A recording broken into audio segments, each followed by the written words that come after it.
following is a feature presentation of the Replay Sports Channel, the home for great games.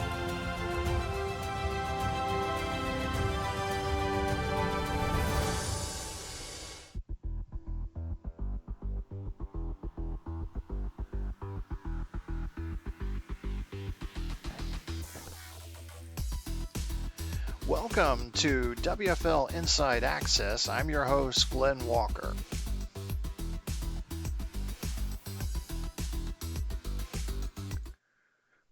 This episode is brought to you by Royal Retros, your ultimate one-stop shop representing the teams of the past. Head over to Royal Retros today and use the discount code REPLAY to receive 10% off your purchase. The link is provided in the show description. Week 2 provided some intriguing games and surprise results. Our team here at Inside Access will try to make sense of it for you.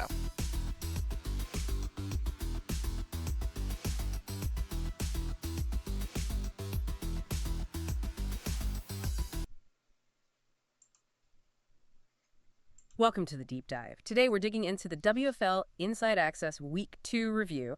We've got all the scores, all the stats, but we really want to look deeper, find the patterns, the key moments that really shaped the weekend's action. Yeah, and when you just step back and glance at the league standings after only 2 weeks, the separation is already pretty stark. You've got 4 teams looking sharp at 2-0. That's Las Vegas, Arizona, San Diego, and Chicago. And on the flip side, well, you've got 4 teams still searching for that first W, sitting at 0-2. Pittsburgh, Detroit, Cleveland, and the LA Wildcats.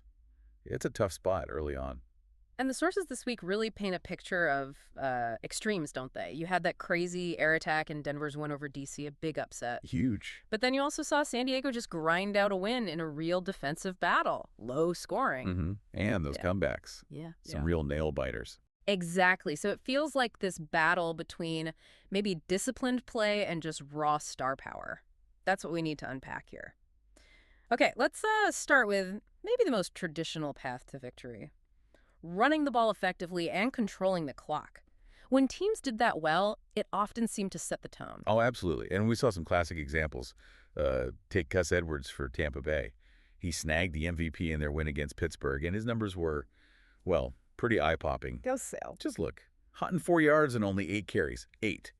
And that included a massive 57-yard run that basically put the nail in the coffin late in that 31-13 game, just pure power running. Right. That kind of physical running sets a tone, and that same blueprint, it seemed crucial for some teams trying to come back too, right? Like San Antonio? Exactly. Kyron Williams, he was the absolute workhorse in the Gunslingers' big overtime win against Cleveland, 30-27. He just kept pounding away 109 yards, 3 touchdowns. 3 TDs on the ground. Yeah. And crucially, sticking with that run game, let San Antonio just dominate the clock. Time of possession was something like 40 minutes, 48 seconds for them, compared to just 26.29 for Cleveland. That's huge. That kind of control really lets you dictate the game's pace. For sure. And Chicago's Jahmyr Gibbs, he fits right into that discussion too. He ripped off 112 yards on 14 carries. That helped the Fire stay 2-0, control the line of scrimmage, and, keep Atlanta's offense cooling its heels on the sideline. And Vegas, still riding Jonathan Taylor? Still are. Another solid day for him, 103 yards, and that 56-yard touchdown run he had, just back-breaking for Philadelphia, key part of why the Outlaws are also 2-0. Okay, so it sounds simple then. Run well, control the clock, win the game. But the sources actually throw a wrench in that, don't they? This time of possession paradox. Yeah, this is where it gets really interesting, because having the ball doesn't automatically mean you win. Just look at the Pittsburgh Maulers, now 0-2. They actually had the ball longer than Tampa Bay, significantly longer. The numbers were 33 minutes and 12 seconds for Pittsburgh, compared just 26.48 for Tampa.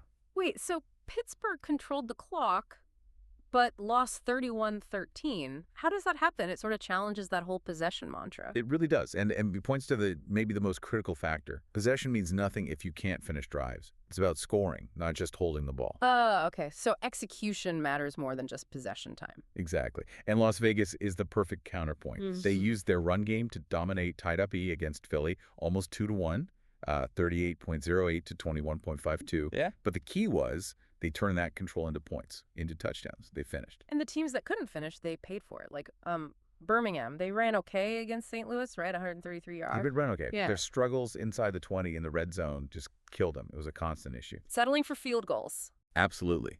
Gairo Santos kicked 3 field goals for them. One came after this long, promising drive. Meanwhile, St. Louis, maybe not as dominant running, but they kept finding the end zone. Touchdowns. That difference, 3 points versus 7, adds up fast over a whole game. It's everything. That's the gap between 2-0 and 0-2, often boiled down right there. Discipline, execution, especially when the field gets short. Okay, so if the ground game wasn't consistently producing points, teams obviously had to look to the air, and that leads us to some really explosive quarterback-receiver duos this week. Some connections that just took over games. Yeah, and the most, let's say, statistically dominant performance had to be the Denver goal. That 35-21 win over D.C., that was basically an aerial assault. Geno Smith threw for 346 yards, 5 touchdowns total.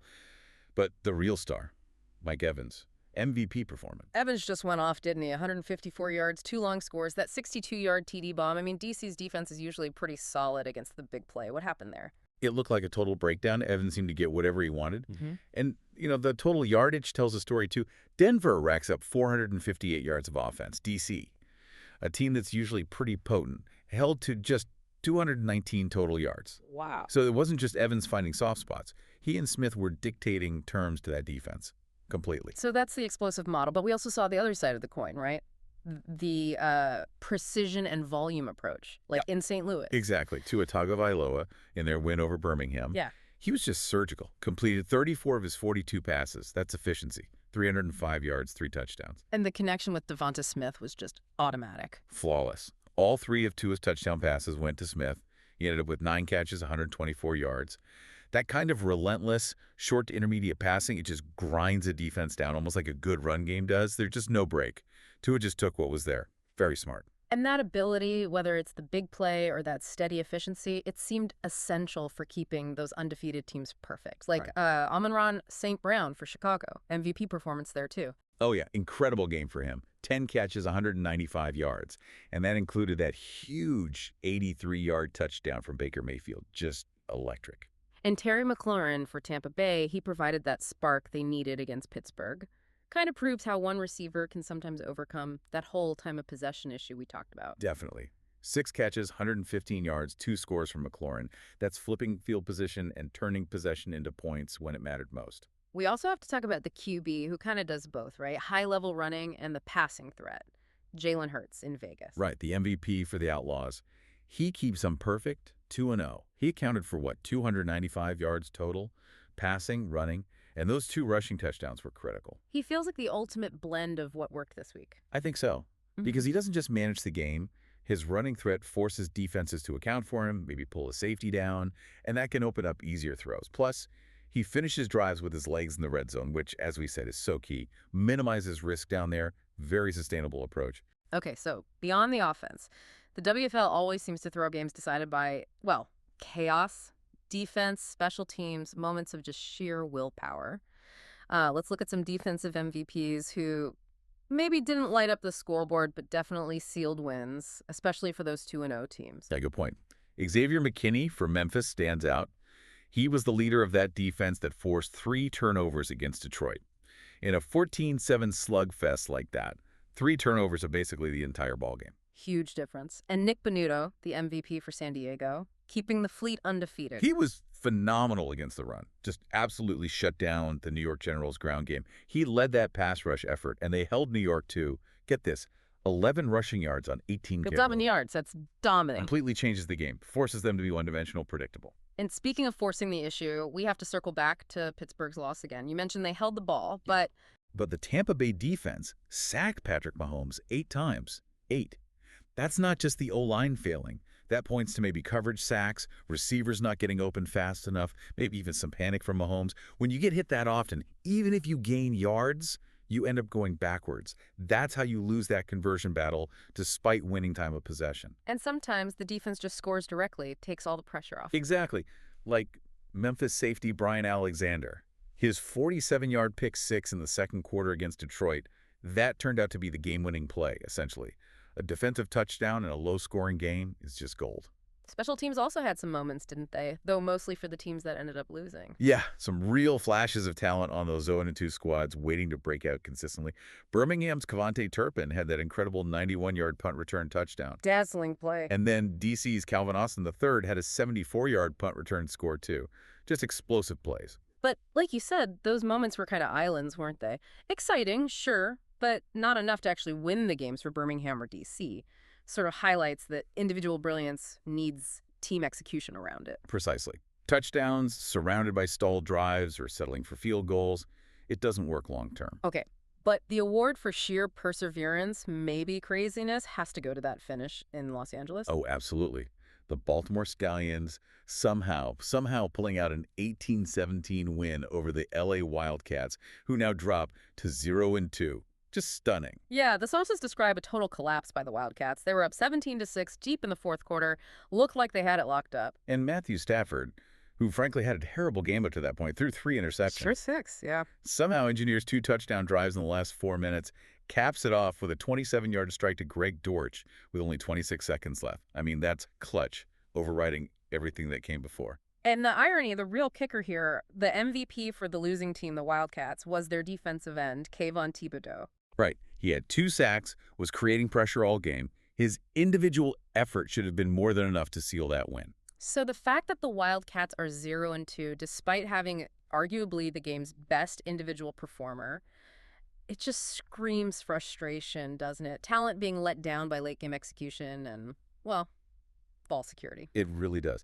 That closing moment failure is haunting those 0-2 teams. Okay, so we've gone through the rushing attacks, the air assaults, the defensive stands, the wild finishes. After all that drama in week 2, what's the big takeaway? What should you, the listener, really focus on? Well, I think week 2 really cemented this idea. You absolutely need star power.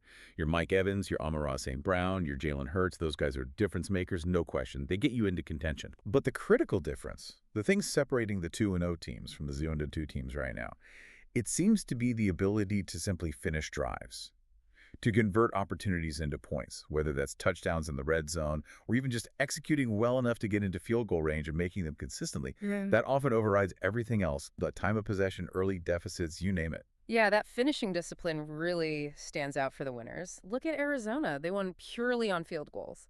4 of them from Eddie Pinheiro, including a clutch 44-yarder late. And San Diego, same story. Yeah. 4 Nick Folk field goals got them the win, including a huge 55-yarder right before the half. They weren't just settling, they were converting drives into guaranteed points, making sure they didn't need those frantic late comebacks like Baltimore did. Right. Meanwhile, you look at the 0-2 teams, Pittsburgh, Detroit, Cleveland, LA Wildcats, they all had moments. High-level plays. Mahomes had that early TD pass. Jaden Daniels showed flashes for Detroit. Sam Darnold actually threw 3 TDs for Cleveland. Thibodeau, as we said, dominated for LA. The talent is clearly there across the league. It absolutely is. The talent pool is deep. But the difference wasn't talent level. It was, like you said, execution when it mattered. Red zone efficiency. Ball security, think about Detroit's 3 turnovers, or the Wildcats just failing to close out an 11-point lead. Those mistakes are killers. Yeah, they absolutely are. Which leaves us with, I think, a really interesting question moving forward. Okay, let's hear it. Can these teams that are currently relying on flashes, on maybe heroic individual plays like we saw from some of the 0-2 squads, can they find that discipline, that week-to-week consistency to actually string together wins? Or are the more organized, balanced, maybe more methodical teams like Las Vegas and Chicago, the ones who are 2-0 now, are they just going to keep pulling away as the season goes on? Is disciplined execution always going to beat flashes of brilliance in the long run? Something for you to definitely think about as we head into week 3. Welcome to the Deep Dive.